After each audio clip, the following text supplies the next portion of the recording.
Alors, sans plus tarder, je vais donc appeler mon collègue et ami Robert Comeau, qui est un professeur d'histoire à l'Université du Québec à Montréal, qui a été aussi pendant 25 ans éditeur à la maison d'édition VLB, qui dirigeait une collection appelée Études québécoises, qui a été aussi le fondateur de la revue qui s'appelle le Bulletin d'histoire politique, qui a plus de 25 ans maintenant.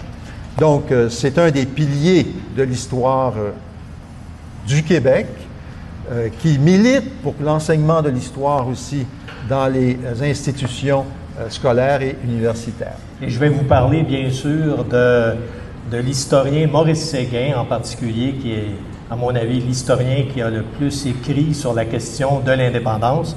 Pour ceux qui ne le connaissent pas encore, qui ne le connaissent pas encore, c'est l'idée d'indépendance au Québec, genèse et historique. Alors, vous m'excuserez si des fois je développe un peu plus ces idées à lui. Alors, on m'a demandé de vous présenter l'histoire de l'indépendantisme du début du 19e siècle, là, vers 1800, quand ça commence, jusqu'au moment de la Confédération, qui est en fait une union fédérale en 1867. Même si les sondages de la presse ne manquent jamais l'occasion de répéter que l'indépendance est en recul au plan électoral, je dois vous dire que, en ce qui me concerne, la question d'indépendance, pour moi, n'a jamais été aussi présente dans la société civile. Je me rappelle, en 62, donc il y a quelques années, avec ORIN, je veux dire, on n'était pas très nombreux et l'idée d'indépendance paraissait complètement ou presque farfelue. Aujourd'hui, on en parle au moins très souvent, c'est dans l'actualité, c'est vraiment maintenant un sujet, comme on dit, dont la réalisation peut aboutir. Donc, depuis maintenant que je suis âgé de 71 ans, ça fait quand même longtemps que cette idée-là se développe et je trouve qu'on a toute raison d'être optimiste. Nos convictions indépendantistes ne doivent pas s'appuyer seulement sur le débat des élus ou des personnes qui sont en poste. Nous ne sommes pas des fédéralistes déçus, venus à l'indépendance par dépit, comme si le régime fédéral pouvait bien fonctionner pour nous permettre de nous développer normalement. Il faut se débarrasser de l'attitude, et ça c'est Maurice Séguin qui disait ça, de l'attitude des fédéralistes déçus qui s'imaginent au fond que le régime fédéral aurait pu bien fonctionner s'il y avait eu d'autres genres de politiciens, d'autres genres de gens plus ouverts, etc. En d'autres mots, Justin Trudeau peut bien être plus cool. Trudeau ne changera pas le régime fédéral qui a été mis en place il y a bientôt 150 ans. En fait, l'échec du régime fédéral, ce n'est pas un échec accidentel. C'est vraiment important de comprendre comment fonctionne ce régime-là et comment il ne sert pas les intérêts du Québec. Pour moi, l'importance de bien comprendre les effets de ce régime-là, ça va au-delà des questions de personnalité. Et souvent, les journaux s'en tiennent à ces aspects secondaires. Ce que nous a appris l'historien de l'Université de Montréal, Maurice Séguin, qui a développé toute une analyse, je dirais, de notre histoire matérialiste et systématique, c'est-à-dire que ce n'est pas uniquement une question d'individus, c'est que nos problèmes ne relèvent pas ni de l'attitude des vainqueurs, ni de l'attitude des vaincus. Selon cette interprétation qualifiée de néo-nationaliste, qui est critique face à l'interprétation nationaliste, fédéraliste de Groulx, Groulx est nationaliste, mais en même temps fédéraliste, on va voir qu'il y a une nuance, alors que Séguin est nationaliste indépendantiste. Donc, selon cette interprétation, on soutient que de la conquête militaire de 1760 et puis de la conquête politique qui a été réalisée en 1840, quand on a été mis en minorité dans le régime de l'Union, le peuple canadien-français, puis au début on l'appelait le peuple canadien, a été placé en situation de minoritaire. Et il en découle pour le peuple vaincu, qui n'est pas assimilé, une inévitable infériorité politique, et cela a des effets sur la dimension économique et culturelle. Parce que dans le système de Maurice Séguin, une société c'est à la fois du politique, de l'économique et du culturel. Et il y a une interdépendance entre les trois. Si tu touches au politique, ça va avoir des effets sur l'économie et sur la culture. Donc, ce n'est pas une question qui peut être réglée dans le cadre du régime fédéral. Le principal obstacle au développement du projet d'indépendance, c'est qu'il est difficile de s'affranchir de l'idéologie fédéraliste.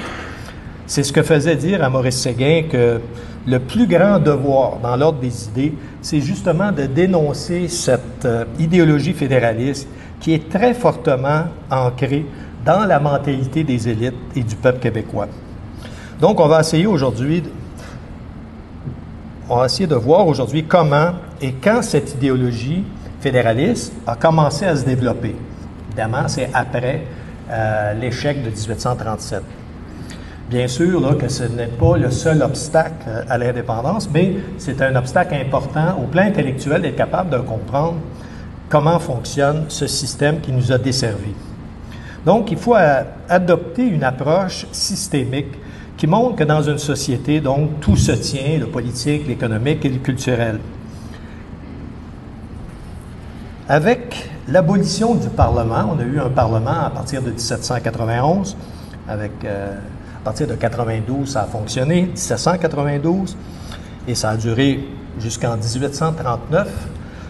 Donc, nous avions un lieu pour que les représentants élus de notre peuple puissent développer des politiques économiques, des politiques culturelles, une politique des écoles, etc., qui étaient conformes aux intérêts de la majorité.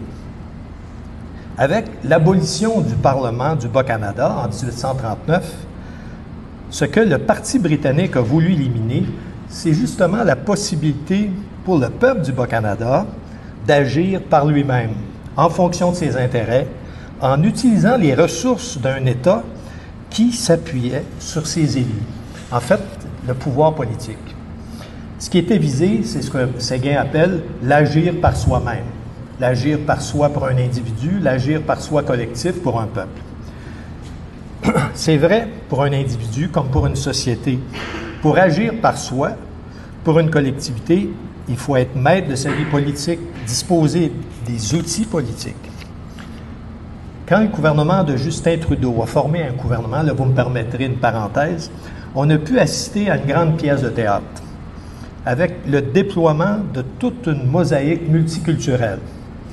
Mais derrière ce portrait qui semblait révéler une grande ouverture, c'est l'Ontario, avec ses 6 ministres à vocation économique, je ne les nomme pas, c'est eux qui vont retrouver les outils nécessaires pour consolider la position hégémonique au Canada. Donc, le Canada a su utiliser son État pour développer sa bourgeoisie.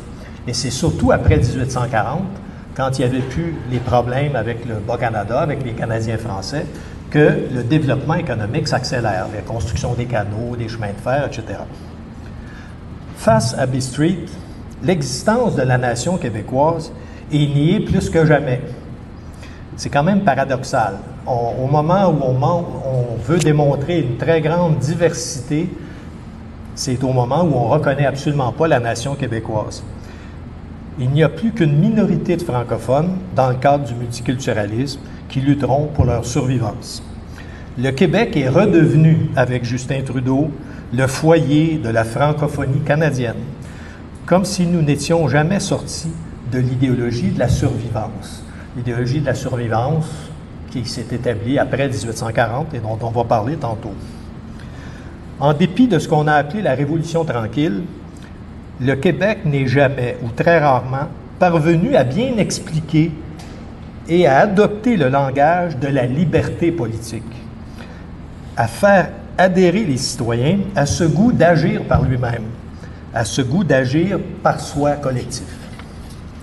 Comme si la nation québécoise n'avait qu'un but, se maintenir, persister, essayer de ne pas trop décroître, tranquillement, durer, c'est ce qui s'appelait la survivance.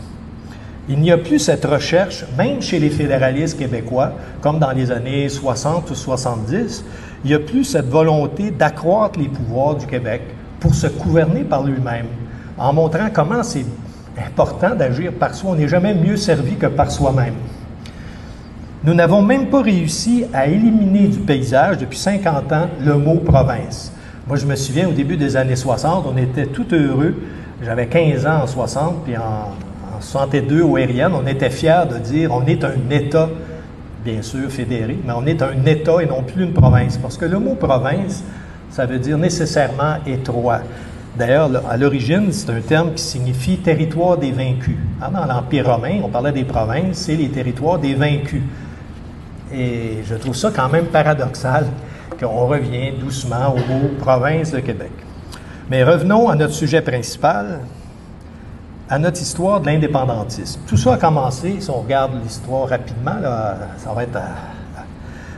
va être rapide. Sous le régime français, la situation du Canada français, c'est une période, la seule de son histoire, où le séparatisme peut s'enraciner dans la société.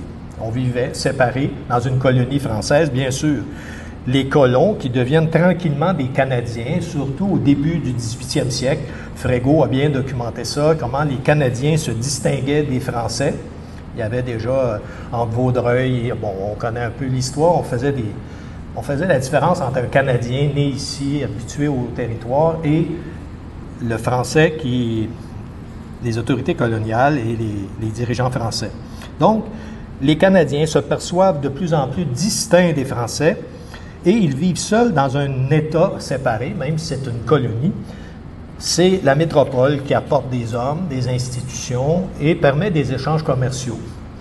Ce Canada français-là, qui est le Canada français colonial, est appelé à devenir une nation normale. Pour Séguin, il y avait une potentialité, une virtualité de devenir un jour indépendant. Donc, la métropole française, on peut présumer qu'un jour, elle cesserait si la France, évidemment, réussissait sa colonisation, ce qu'elle n'a pas réussi. Donc, quand arrive la conquête britannique, en 59, Québec, 60, puis le traité en 63, le traité de Paris, le Canada français avait encore besoin de capitaux, de colons, de techniques pour continuer son développement économique. Cette conquête anglo-américaine, il ne faut pas oublier le mot américain, parce que c'est surtout les colons britanniques des 13 colonies qui poussaient sur Londres pour qu'on en finisse avec la compétition, la concurrence des Français. Donc, cette conquête anglo-américaine est un désastre majeur qui atteint le Canada français dans son organisation comme peuple. Sur le même territoire, dans ce même Québec, est apparu un deuxième Canada. Par-dessus le Canada français, maintenant, arrive un autre Canada qui va devenir majoritaire. Les Canadiens ne sont pas atteints que dans la sphère politique et économique. Même leur esprit a subi un déséquilibre analogue. Ils en viennent à croire que leur avenir est dans l'agriculture. Ça, Séguin a bien montré dans sa thèse de doctorat, le refuge dans l'agriculture qui était un résultat de la conquête. On s'est replié dans l'agriculture, dans un premier temps. Et ils en viennent tranquillement à se nourrir d'étranges illusions qui les empêchent d'apercevoir leurs véritables problèmes économiques. Ils rêvent de développer une industrie, mais longtemps, en ne percevant pas le rôle d'un État et l'importance de la maîtrise politique, la maîtrise de sa propre vie politique. Alors, le premier mouvement indépendantiste, c'est au fond de 1763 à 1837. C'est là, pendant près de 75 ans, que le Canada français va se permettre, je pourrais dire, une aventure séparatiste, étant très largement majoritaire. Les anglophones sont surtout à Montréal, les British Montrealers, les grands marchands se sont installés à Montréal. Et on a accordé aux Canadiens, par l'Acte de Québec, le droit de conserver la langue. N'oubliez pas que c'est en 1774, et si Londres fait ça, c'est parce qu'elle craint que cette colonie passe avec les Américains, donc qui sont à la veille de faire leur indépendance. Donc, c'était une concession qui a été faite surtout au clergé et qui reconnaissait l'importance de la dîme, et on s'assurait la loyauté du clergé catholique. Avec le grand schisme anglo-saxon, c'est-à-dire avec l'indépendance des États-Unis, on va se retrouver donc à avoir une Amérique qui va être divisée en deux. Le Sud, c'est évidemment un régime républicain, et les colonies, au départ diversifiées du Nord, vont peu à peu se regrouper et ça va former le British North America. En 1867, ça va être le BNA Act, l'Acte de l'Amérique du Nord britannique. Donc, avec le Parlement, on nous a donné un Parlement en 1791, et là, on a créé 2 colonies, parce que ceux qui n'avaient pas voulu faire la Révolution sont allés s'installer en Ontario, avec Simcoe. On va voir le début d'une nouvelle colonie autour des Grands Lacs. C'est le Haut-Canada. Donc, en 91, on sépare les deux en 2 colonies.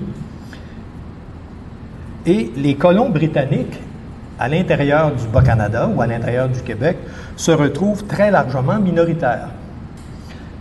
À cause de la lenteur du peuplement anglais au Québec, les Canadiens français vont venir à croire qu'ils peuvent procéder à une reconquête politique et qu'ils peuvent même rêver à se donner un pays un jour indépendant.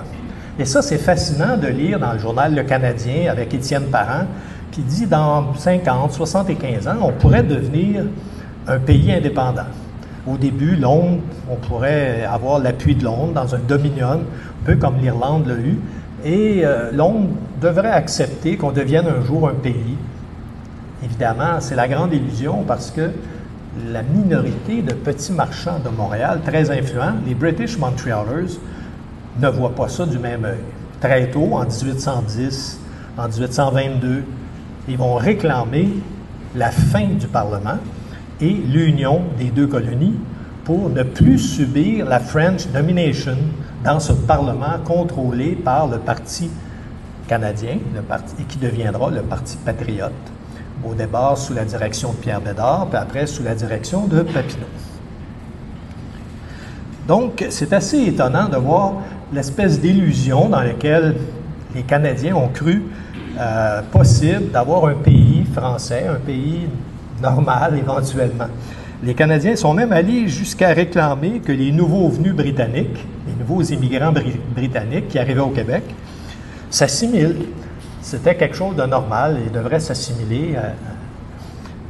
L'octroi d'une chambre d'assemblée élue en 91 apparaît aux Canadiens français comme une consécration de leur nationalisme et une invitation à s'avancer, à s'ancrer dans le séparatisme.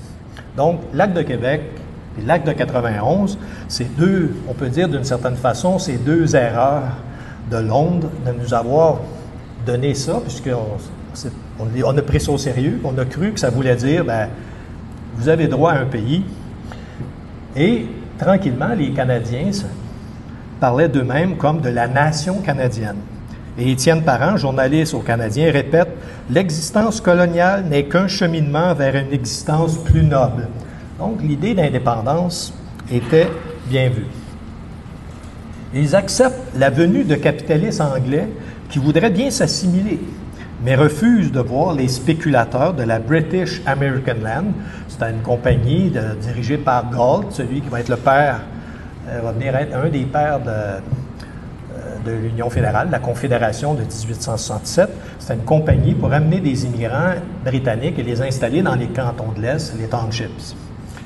Donc, et c'était clairement fait à l'époque pour mettre en minorité les Canadiens. Donc, majorité dans le pays et à l'Assemblée, les Canadiens réclament un gouvernement de majorité. Il faut voir que les revendications des patriotes, c'est des revendications démocratiques.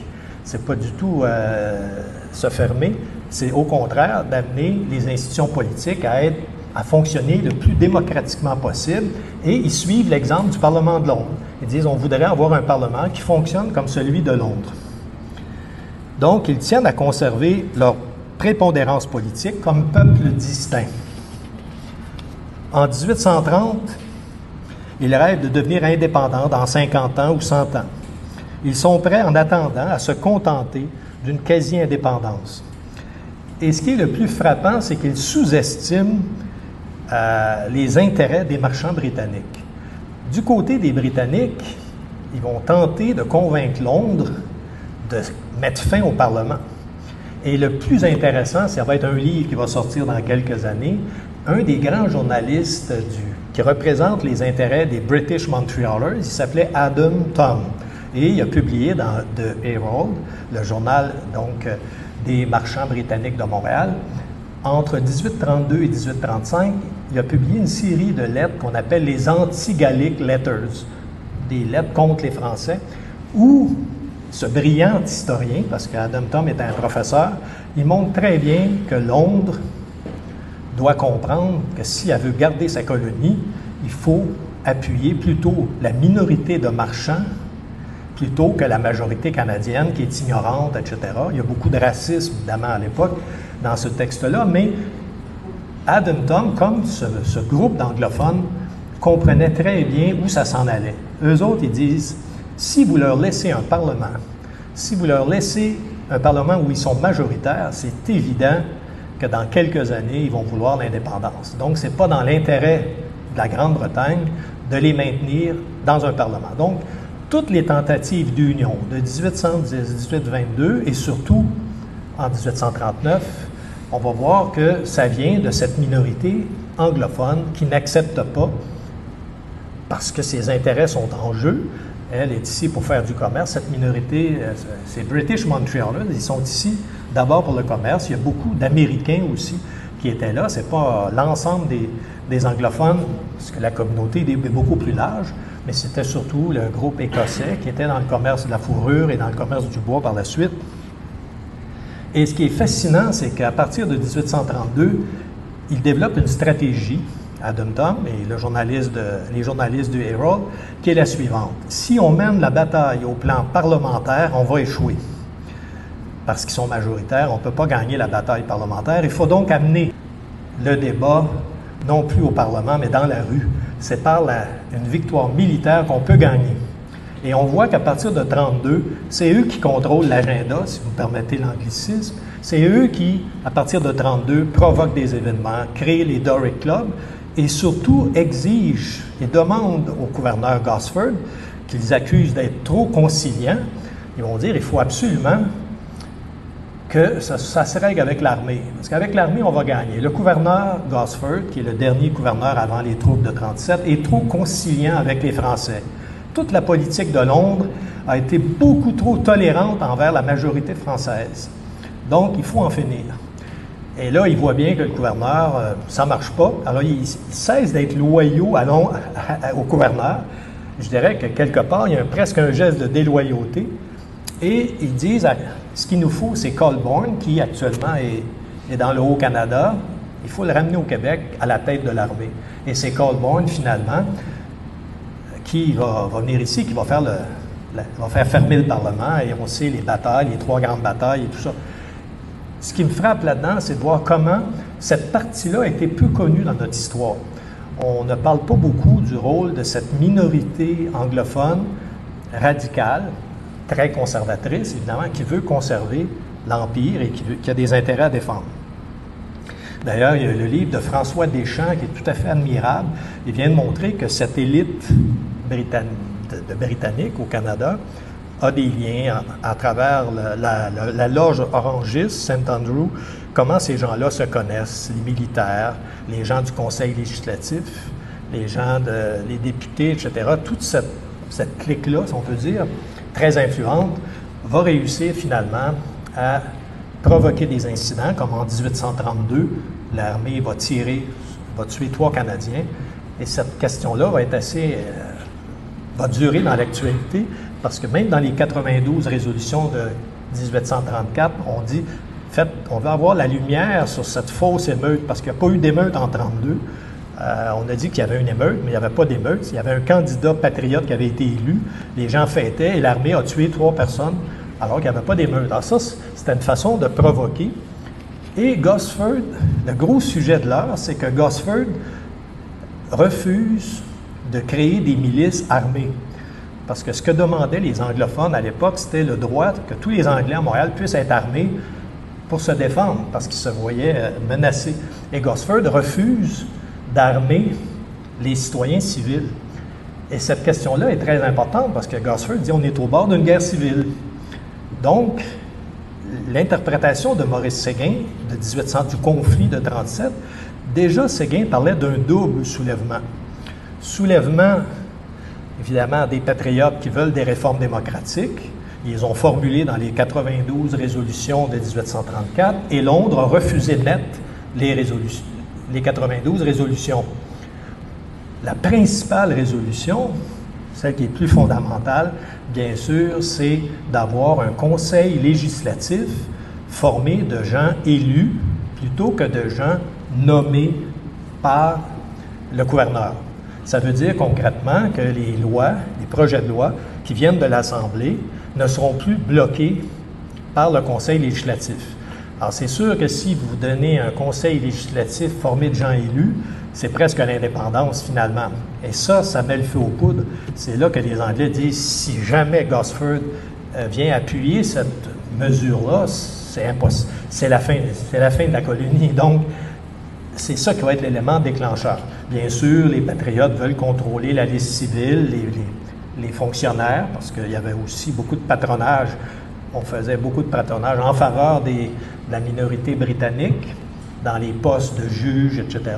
Alors, ils veulent contrôler la liste civile, ils veulent contrôler les dépenses, comme ça se fait dans les parlements démocratiques.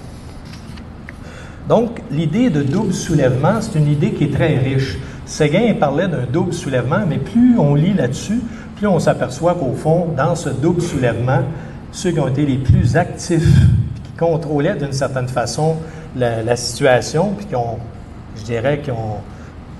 forcé un peu les patriotes à être sur la défensive.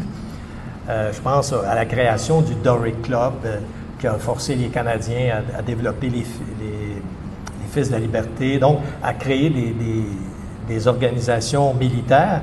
Tout ça, c'était un objectif. Quand on lit Adam Thom, on voit que c'est l'objectif de ce British Montrealers. Donc, lorsqu'a pris forme le premier mouvement d'indépendance chez les députés du Parti canadien, qui ont cru que la Chambre d'Assemblée de leur Parlement, octroyée par Londres, pouvait fonctionner selon les mêmes règles que le Parlement de Londres, c'est là, évidemment, qu'ils se sont illusionnés. Donc, dès 1832, les radicaux anglophones de Montréal contestent la politique de conciliation du gouvernement Gosford, cherchent à provoquer un affrontement armé et sont convaincus que sur le terrain militaire, ils pourront vaincre les Canadiens. Alors, j'ai parlé de ça tantôt. Donc, après l'échec de 1937, qu'est-ce qui arrive? Bien, les anciens patriotes vont suivre un autre chef. Ce n'est plus Papineau, mais c'est Louis-Hippolyte Lafontaine. Et là, ils vont se contenter, je dirais bien, si on voit ça négativement, on peut dire qu'ils vont se contenter d'un nationalisme assez conservateur. Il y a toute une thèse d'Éric Bédard qui voit ça plutôt positivement en disant qu'ils n'ont pas eu le choix. Ils se sont repliés sur la défense de la langue, la défense des traditions, du code de loi et de l'Église. Donc, c'est un changement assez profond dans le nationalisme, qui est moins un nationalisme politique qu'un nationalisme culturel. Et les anciens patriotes, je pense surtout à Cartier, à La Fontaine, ils vont participer à l'alliance avec les réformistes les réformistes du Haut-Canada pour avoir le gouvernement responsable. Mais il faut bien voir que la bataille que mènent les réformistes avec La Fontaine et Baldwin pour avoir le gouvernement responsable dans le régime de l'Union, qui a été mis en place en 1840, c'est pas la bataille de Papineau. Papineau, c'était pas juste le gouvernement responsable, c'était au fond, quand on part de sa principale revendication qui était le conseil législatif électif, c'était au fond bien plus que le fonctionnement du gouvernement responsable. Vous savez, le gouvernement responsable, c'est que c'est le parti qui a fait élire le plus de députés, qui est le parti au pouvoir. Donc, c'était au fond la fin du régime colonial chez Papineau. Alors, il y a un livre récent qui a été sorti là, par Yvan Labonde et les Vernois qui montre que la bataille de Papineau était beaucoup plus complexe et profonde que la bataille pour le gouvernement responsable. Je dis ça parce que dans les manuels, on dit toujours « Ah, Papineau a échoué, mais La Fontaine va réussir ». Non, non, c'est pas la même chose du tout. Ce qui est obtenu, c'est le gouvernement responsable pour une majorité britannique. Ce n'était pas ça que voulait Papineau. Donc, cette collaboration avec les réformistes leur apporte évidemment des postes, des avantages. Stéphane, j'oublie son nom, vient de publier il y a quelque temps La Petite Loterie. Kelly a publié un livre sur la Petite Loterie qui montre comment ça a été avantageux personnellement pour les réformistes de s'allier comme ça. Parce qu'il faut voir qu'à l'époque, le personnel politique, c'est pas si vaste que ça. Les postes, il n'y en a pas des milliers. Alors, ceux qui avaient des postes de ministre et tout ça ont pu profiter largement du favoritisme. La pratique du favoritisme était assez développée. Alors, c'est quoi les conséquences de l'échec des Patriotes? C'est que d'abord, l'Union, au fond, ça, c'est assez nouveau qu'on la présente comme ça, c'est au fond une refondation du Canada par les armes. C'est pas très populaire parler de violence et parler d'armes, mais il reste que c'est par les armes que le prochain Canada va se construire. C'est sur la base d'une défaite militaire, hein, avec Colborne, et c'est cette défaite-là. Donc, l'Union de 40 est commandée, il faut bien le voir, par les intérêts supérieurs de la colonisation britannique. Eux avaient conquis ce pays-là, puis ils tenaient à le développer. Pour La Fontaine, évidemment, La Fontaine va accepter la solution fédérale qui, à ses yeux, ne comporte pas d'inconvénients majeurs. Alors, tout un peuple va être forcé de vivre et d'accepter de vivre en minorité, sous une majorité étrangère, sans pouvoir mesurer la gravité de la situation. Après 40, quand on regarde les forces en présence, les forces démographiques, comment ça se présente? Vous avez les 400 000 Britanniques du Haut-Canada. Au Haut-Canada, 400 000, qui vont s'unir aux 150 000 Anglais britanniques du Bas-Canada, ce qui fait 550. Et les francophones, les Canadiens, sont à peu près 450 000. Donc, dans ce Parlement-là, on a fait un Parlement où il y a le même nombre de députés pour chacun des deux colonies. Les Canadiens vont se retrouver minoritaires, si on calcule ça sous l'angle des appartenances ethniques. 1840 marque le début donc d'une infériorité politique et le Canada anglais ne pouvait s'édifier sans provincialiser le Canada français. C'est le début d'une provincialisation du Québec. Et d'une certaine façon, c'est un peu le veto, on n'est pas d'accord, c'est le veto du British Montreal à l'indépendance du Québec. Parce que l'Ontario voyait l'importance de conserver la voie du Saint-Laurent. Ça va être l'argument qui revient le plus souvent.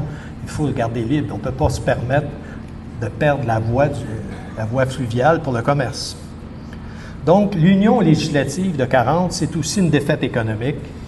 Et on va remarquer qu'après 40, les capitaux britanniques vont venir appuyer le développement du Canada. Et ce qui est assez étonnant, c'est que Montréal reste la métropole de ce Canada anglais. Et l'Union de 40 n'accorde qu'une autonomie limitée au Canada français, qu'on appelle maintenant le Canada-Est. L'Ontario, c'est le Canada-Ouest. Donc, il n'y a pas d'égalité de fait ou d'égalité de droit entre les deux Canadas. Le Canada français dispose d'une autonomie pour les questions locales, une autonomie provinciale, alors que le Canada anglais, lui, dispose non seulement de l'autonomie locale, mais il contrôle, comme peuple majoritaire, tous les grands pouvoirs économiques. Alors, dans un premier temps, on va s'associer les francophones. Cartier va s'associer avec Macdonald. Ça va être les seconds, les fidèles seconds. Et depuis ce temps-là, on a toujours ce qu'on appelle le lieutenant du Québec, celui qui fait passer la proposition de la majorité qui a fait passer au Québec. D'ailleurs, je viens de lire un livre sur la conférence de Québec qui montre comment Cartier a fait passer le message, a dit « Je m'occupe de faire voter au Québec », de ne pas voter, ça n'a pas été voté, de faire accepter au Québec l'Union fédérale en 67. Alors, c'était le projet au départ de Brown et de Macdonald, et Cartier s'est dit « On va avoir l'appui, j'ai le clergé de mon bord, j'ai les conservateurs, on n'a même pas besoin d'inviter les libéraux qui sont contre la Confédération, là. Pas besoin de les inviter, juste le Parti conservateur, je m'occupe de ça, et on ne fera pas d'élection là-dessus, ça a passé. » Donc, au fond, c'est le début de ce qu'on appelle les fidèles seconds, les lieutenants. Là. Et le Canada-Est est devenu, je dirais, une colonie biethnique, bilingue, biculturelle, parce qu'avec ça, à l'intérieur du Québec, et le Québec il y a Montréal. Puis Montréal, il ne faut pas oublier qu'en 1833 et 1866, c'est majoritairement anglophone.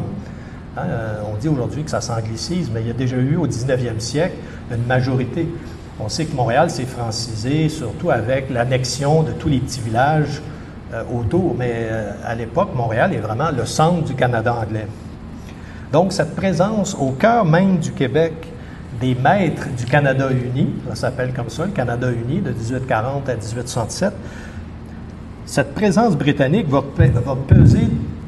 peser de tout son poids au niveau économique. Cette présence rend difficile l'utilisation de l'autonomie politique restreinte pour les Canadiens français. On le voit encore aujourd'hui, même pour faire appliquer la loi 101, les premiers à s'opposer puis à mettre des embûches, évidemment, c'est la minorité qui n'est pas d'accord pour que le Québec soit une province officiellement française. Cette autonomie provinciale est incapable de mener les Canadiens français à une maîtrise suffisante de sa vie économique dans l'État provincial qui dépend de la politique du gouvernement central.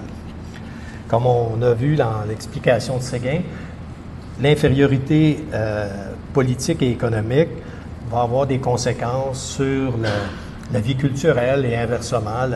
Ne maîtrisant pas le politique, tu ne peux pas développer à fond l'économie, etc. Donc, le Canada français se trouve annexé à une nation britannique en développement. Et cet appendice à caractère français va survivre, ce qu'on appelle la survivance de 1840 jusqu'à les années 60. On est coincé pendant plus de 100 ans entre deux impossibilités. L'impossible assimilation, comme disait Séguin, on ne peut pas, parce qu'on est trop nombreux, on n'a pas de danger de disparaître à court terme, en tout cas. Et d'autre côté, il semblait très difficile durant les 100 années après la conquête, ça semblait impossible de sortir de cette situation. Donc, l'impossible indépendance ou libération. Par contre, Séguin, en 1947, dans sa thèse de doctorat, terminait en disant « Les Canadiens français peuvent se réserver l'espérance ». Mais on a quand même appelé cette école-là une école assez pessimiste.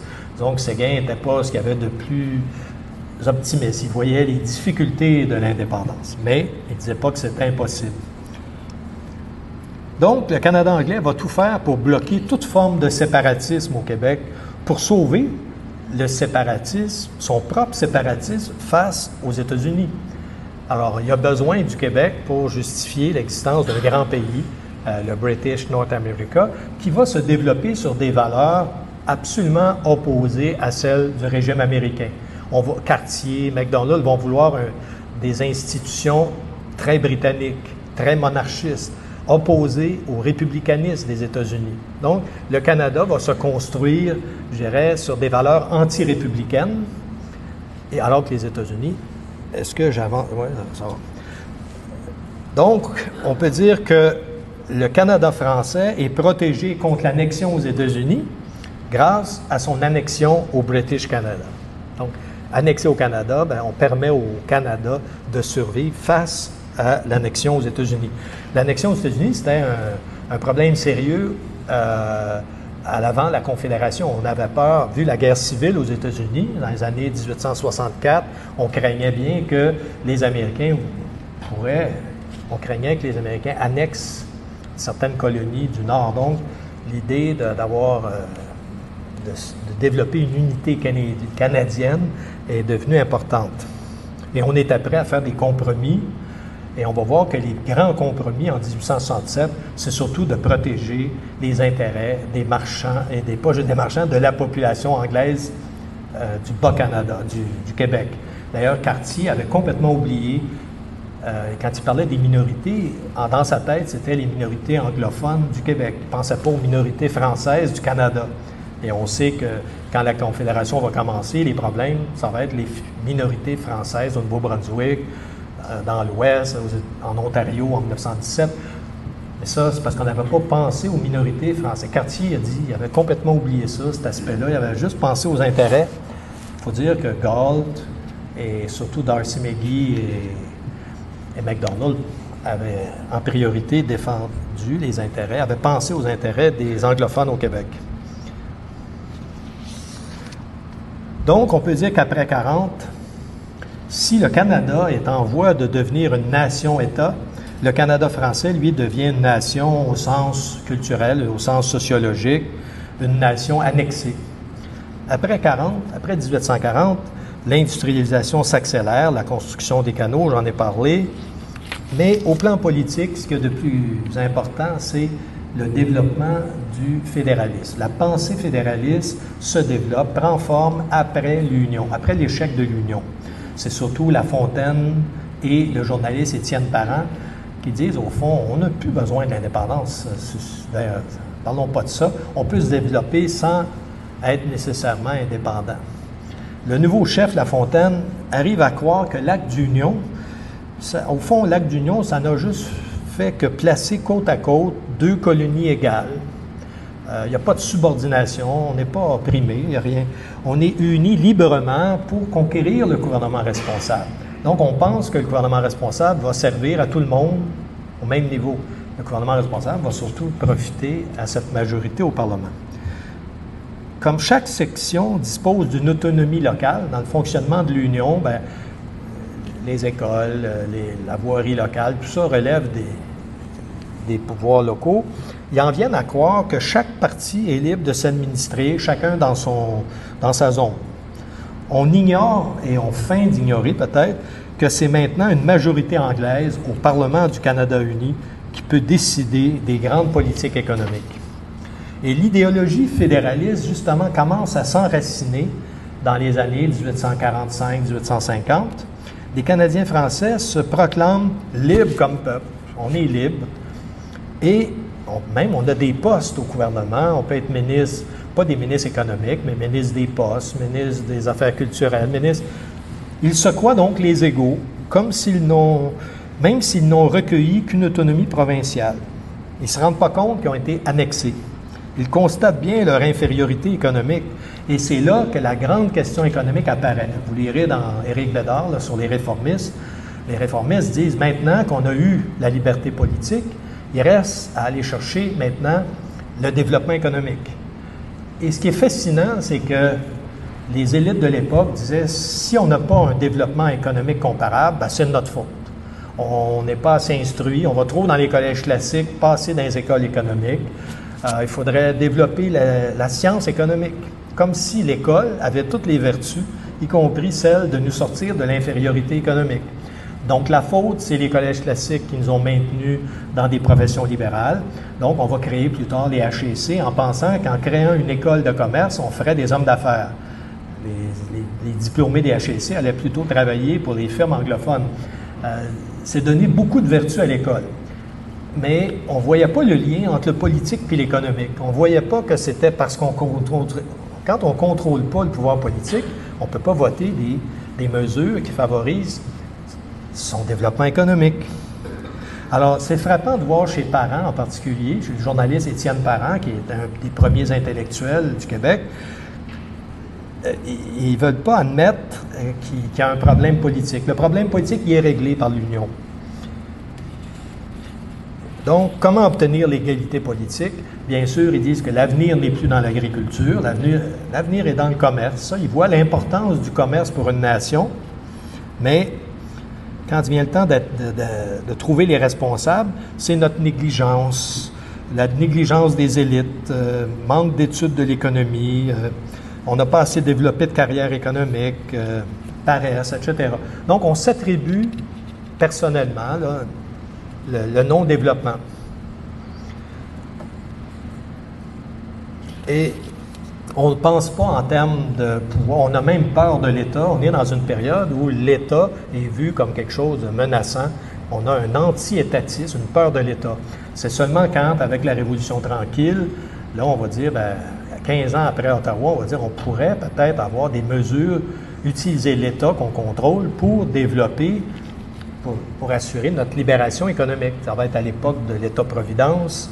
Donc, ça s'est fait en gros dans les années 60. Avant ça, il y a eu des nationalistes économiques qui se sont penchés dans les années 50, en particulier les nationalistes à l'École des hautes études commerciales qui voyaient bien l'importance d'utiliser l'État. Et c'est eux qui vont, ce sont un peu ces ces technocrates-là qui vont amener l'État québécois dans les années 60 à ne plus craindre l'étatisme. Et en général, jusqu'en 1960, donc dans cette longue période-là, les dirigeants sont optimistes pour l'avenir. Il suffit de vouloir. Si on veut, on peut. Il s'agit d'apprendre les sciences économiques, d'ouvrir des grandes écoles, et on va y arriver. Donc, on ne mesurait pas la faiblesse inévitable d'un peuple livré à lui-même, sans métropole, alors que les anglophones recevaient les capitaux britanniques, sans pouvoir politique complet, et devant faire face à un gouvernement contrôlé par une majorité de Britanniques désireux de construire un pays, mais un pays britannique à leur image. Alors, ça veut dire que toutes les luttes au plan culturel pour essayer de franciser, que ce soit les luttes pour les chèques bilingues, les luttes pour le bilinguisme, ça va prendre des années et des années avant de se réaliser. Hein? Pensez-y un peu, 1867, c'est en 69 le bilinguisme. Il y a eu beaucoup d'énergie uniquement pour conserver sa langue, assurer une certaine forme de bilinguisme. Donc, Maurice Séguin dit de cette période-là que c'est une période d'illusion progressiste. Pour cette école fédéraliste, le problème de l'émancipation étant réglé depuis l'obtention du gouvernement responsable, cette pensée devient le credo national. Et c'est cette pensée de ceux et celles qui croient que le Canada français a obtenu une autonomie politique suffisante. Donc, nous, on ne croit pas que ces pouvoirs-là sont suffisants. On ne veut pas juste un petit peu plus de pouvoir en communication, en culture, parce que ça n'existe pas, la souveraineté culturelle. Comme si on pouvait dire, bien, Robert Bourassa, l'ancien premier ministre, avait déjà dit ça. La souveraineté culturelle, ça, c'est important. Le reste, on peut faire avec, mais tout se tient. On ne peut pas avoir une souveraineté culturelle puis pas avoir de maîtrise politique. Donc, il faut arriver à une conception plus systématique, plus systémique aussi, donc qui montre les liens entre politique, économique et la culture. Donc, c'est sûr que le projet de Durham a échoué en partie puisque l'assimilation n'a pas eu lieu. Là-dessus, en tout cas pas à court terme, peut-être à plus long terme. On va devenir la Louisiane, mais ce n'est pas évident encore pour nous. Pourquoi? Parce que la question de l'immigration, dans le gouvernement d'union, ça a été laissé c'était pas les ministres du gouvernement uni, c'était plutôt dans chaque section qu'on pouvait s'occuper des terres et forêts et s'occuper des terres de la couronne plutôt. Donc, ça a retardé l'immigration britannique dans le territoire québécois. Donc, l'assimilation à court terme là, va échouer. Et sur ce point-là, Durham ne réussira pas. Mais très tôt, dès 1847, le projet d'une union fédérale va jaillir. Pourquoi? Parce que l'Ontario, maintenant, la population de l'Ontario devient plus populeuse que celle du Québec. Donc là, on n'accepte plus un régime avec le même nombre de députés dans le Canada-Est et le Canada-Ouest. Brown, le journaliste libéral, le réformiste de l'Ontario, va dire qu'il faut la rep by pop, une représentation selon la population. Maintenant qu'on est majoritaire, il faut la rep by pop. Et finalement, Antoine-Aimé Dorion du Parti libéral du Québec était contre le gouvernement d'une union fédérale. Il voulait lui rester dans ce régime d'union en disant que c'était quand même un régime qui assurait un caractère binational d'une certaine façon. Et il semble bien que la Confédération, c'était pour se débarrasser du veto des francophones dans les grandes questions. Là maintenant, avec un gouvernement d'union fédérale, tous les grands pouvoirs seraient centralisés au fédéral et on n'aurait plus le problème là, de la minorité française. Et c'est étonnant comment ça s'est fait très rapidement. La grande coalition entre MacDonald et Brown, ils ont convaincu Cartier. Cartier, lui, dit, du moment que les intérêts des catholiques, pour lui, la question de la religion et de la langue, pour la question de la religion, D'Arcy McGee, lui, c'était les Irlandais catholiques, Gall, c'était les protestants, et Cartier, c'était les catholiques. Ça, on va protéger ça au Québec. C'était ça l'enjeu majeur. On ne s'intéressait pas du sort des francophones dans le reste du Canada. Donc, le projet d'une fédération est venu assez vite. Là, je ne rentre pas dans les détails. Conférence de Charlottetown. Au début, c'était les maritimes qui voulaient s'unir. Ça a échoué très rapidement. Conférence de Québec, avec les 72 résolutions qui ont été amenées. Après ça, la conférence de Londres et finalement la Confédération en juillet 1967.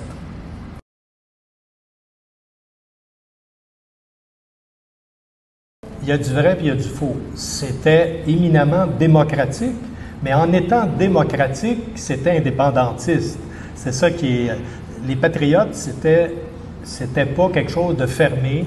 Par exemple, il y avait des patriotes irlandais, qui avaient même un journal patriote, le Vindicator. Donc, quand on regarde même la Constitution de 1838, parce qu'il y a eu une déclaration d'indépendance avec Nelson, c'était même... il y avait des droits reconnus, et c'était pas du tout l'unilinguisme français. Là. Ça se posait pas dans ces termes-là. La menace culturelle ne pesait pas, comme j'ai voulu dire tantôt. On se voyait qu'on a une majorité normale, puis les Anglais vont s'assimiler, ça va aller de soi. Donc, on ne sentait pas le besoin de défendre de façon exagérée la culture ou la langue française, puisqu'on était dans un pays normal. Donc, c'était un peu comme ça, on ne voyait pas le problème comme ça. Par contre, on voulait s'ouvrir à tout le monde. Il y a eu des patriotes qui n'étaient pas tous des Canadiens français pur laine. On a vu dans les noms des patriotes aussi. Puis juste le fait qu'il y ait un journal de Vindicateur. Donc, c'était des mesures démocratiques. Vouloir que le conseil législatif soit formé de gens élus plutôt que des gens nommés par le gouverneur. Lutter contre le patronage, l'espèce de toute la politique de patronage qui avait lieu pour la liste civile, les employés qui étaient les amis de la clique du gouverneur, tout ça, c'était toutes des mesures démocratiques. Mais en étant démocratique, ça entraînait nécessairement un pouvoir qui était finalement accordé à la majorité française. C'était donc démocratique, puis en même temps, ça leur donnait un pouvoir tel qu'ils pouvaient espérer continuer à avoir un pays. Parce que quand tu contrôles non seulement l'Assemblée, mais tu contrôles le Conseil, c'est comme, à ce moment-là, tu contrôles l'ensemble de la vie politique et économique. Et c'est ça que, quand Durham dit il y a 3 niveaux d'affrontement, le premier niveau, c'est les affrontements ethniques, là, on les chicane, on ne s'entend pas. Le deuxième niveau, c'est on a des intérêts différents. Les Anglais, qui contrôlent le commerce, voulaient des mesures comme des mesures économiques, qui n'étaient pas celles des cultivateurs, qui n'étaient pas celles des représentants des campagnes, par exemple. Et à un troisième niveau, la bataille est beaucoup plus importante, c'est la prépondérance politique. Qui va contrôler l'Amérique du Nord? Ça va-tu être un pays français ou s'il ne faut pas, au contraire, penser au British North America, puis essayer de marginaliser. Puis une des façons pour les marginaliser, c'est qu'au lieu de s'appeler les Canadiens, en les appelant les Canadiens français, ça laisse entendre qu'il y a une forme de marginalisation ethnique. Ça, c'est les Canadiens français, c'est plus les Canadiens. C'est un petit groupe à part. En tout cas, moi, je trouve que le mot Canadien-français, qu'on a été obligé de développer pour se démarquer du mot Canadien, parce que c'est eux qui ont volé le nom Canadien, ben, on a dit pour se démarquer des Canadiens, nous autres, on va s'appeler Canadiens-français, avant de s'appeler Québécois. Bon. Donc, oui, c'est démocratique, mais en même temps, oui, ça menait à plus ou moins long terme à l'indépendance. La deuxième partie, je me pose moi-même la question, est-ce qu'on doit continuer à parler avec l'interprétation de Séguin, qui, à mon avis, un portrait assez réaliste de la situation. Le fédéralisme n'a pas changé, et puis c'est ce que j'ai essayé de montrer, mais ce n'est pas un discours qui actuellement est bienvenu. Ce qui est bienvenu, c'est de dire, bien, aujourd'hui, c'est tellement différent. On a des hommes d'affaires qui ont réussi, le Cirque du Soleil, Céline Dion. Vous voyez comment ça marche bien. On a des hommes d'affaires. Donc, le régime fédéral ne nous a pas empêchés, parce qu'il y a des succès économiques. Il faut dire que les succès économiques, il faut voir que ça a été beaucoup le rôle de l'État quand l'État a joué son rôle pour aider la bourgeoisie québécoise. Hein? Il y a eu une période, dans les années 60, où on s'est donné des institutions collectivement pour développer, essayer de développer ces entreprises-là. Mais là, ce qu'on voit, c'est qu'avec la fin de la social-démocratie puis de l'État-providence, qu'est-ce qu'on voit? C'est que ces compagnies-là, maintenant, ils se revendent aux Américains. Ça commence. Tu sais, il y a eu l'aide de l'État pour se développer. Et là, maintenant que ça peut être... C'est pas encore un mouvement général, mais avec le retour, avec le néolibéralisme plutôt, et un peu l'échec de la social-démocratie, parce qu'on peut dire que c'est plus c'est plus ça qui est à la mode là, dans le monde actuellement. C'est ça qu'on... Donc, de ce point de vue, moi, je pense que fondamentalement, les conditions politiques n'ont pas changé. Donc, je pense que c'est une illusion de croire. C'est vrai qu'au niveau de l'identité, les Québécois se sentent de plus en plus des Québécois. Ils s'identifient d'abord comme Québécois et non pas comme Canadiens, sauf peut-être quand ils sont en voyage. Et les anglophones, ils s'identifient comme Montréalais. Ils ne s'identifient pas comme Québécois. Ils sont Montréalais, ils sont Montréalais, puis ils s'intègrent de plus en plus au Québec. Donc, au niveau identitaire, c'est vrai. Mais au niveau politique, je ne pense pas qu'on a fait des gains si importants pendant la Révolution tranquille. Donc, je te dirais, moi, que on a tort de ne plus étudier ce qui se passe à Ottawa, puis de ne pas suivre ce qui se passe à Ottawa, parce que c'est là, c'est important de continuer à analyser la situation à Ottawa, parce que c'est pas en ignorant la réalité que, puis en se faisant croire qu'on est maintenant indépendant, qu'on peut gagner quelque chose. Il faut faire une analyse concrète de ce qui se passe à Ottawa. Je serais très heureux de voir que le Devoir, maintenant, a nommé un éditorialiste pour s'occuper de la scène fédérale. Parce que là, on est rendu qu'on s'intéresse juste à ce qui se passe au Québec dans nos petites affaires, bien, qui coûtent cher, l'éducation et la santé, mais les vraies grosses affaires économiques, ça se passe à Ottawa, puis on n'est pas là, puis on n'a pas l'argent. Prenez juste le budget de la défense. Il n'y a rien qui se dépense au Québec. Ça s'en va tout à Ottawa, puis c'est normal. Les 6 grands ministères économiques, là, sciences, technologies, c'est pour développer les industries de l'automobile. Puis nous, on n'est pas là. Donc, on ne voit pas ce qui se passe, donc on ne peut pas se révolter non plus. On n'étudie plus l'histoire canadienne. Moi, au contraire, je pense qu'il faut étudier ce qui se passe sur la scène fédérale. Puis là, on verrait qu'on n'est pas encore indépendant du tout, du tout. Mais ça, il faudrait que les politiciens, chaque jour, fassent le lien. Par exemple, si la question d'un pont, le pont Champlain, on n'est même pas capable de décider quand est-ce qu'on va avoir un pont. C'est Ottawa qui va nous dire si on a d'autres d'avoir un pont payant ou pas. Moi, j'en reviens pas qu'il aurait dû y avoir des interventions disant c'est pas normal qu'on contrôle même pas nos ponts, on contrôle pas nos autoroutes, il y a quelque chose là, on fait pas le lien entre on contrôle pas quelque chose puis ça nous dessert. À chaque fois on pourrait le faire si on était intéressé par la perspective de l'indépendance. On pourrait faire le lien entre, regardez là, on ne contrôle pas ça. Le Léoduc, ils vont nous dire, ah, ça ne relève pas du Québec, là. Ça, c'est plus le BAP, là, c'est Ottawa qui va décider. Voyons donc, si on était un peuple normal, on pourrait décider, oui ou non, on en veut ou on n'en veut pas. C'est pas les autres qui vont décider. Mais donner le goût de la liberté, c'est ça qui manque. Et c'est ça que les politiciens ne font pas depuis au moins 20 ans. Donner le goût de la liberté. Moi, j'étais au Ériane, puis je voyais le discours de Bourgault. C'était un discours qui était axé sur la liberté. Malheureusement, Bourgault a cru que René Lévesque partageait le même point de vue. Lévesque avait une autre conception. Lévesque, il voulait réformer le Canada. Alors, sur une base nouvelle, il a échoué, parce que au Canada anglais, on n'était pas prêt à refaire le Canada.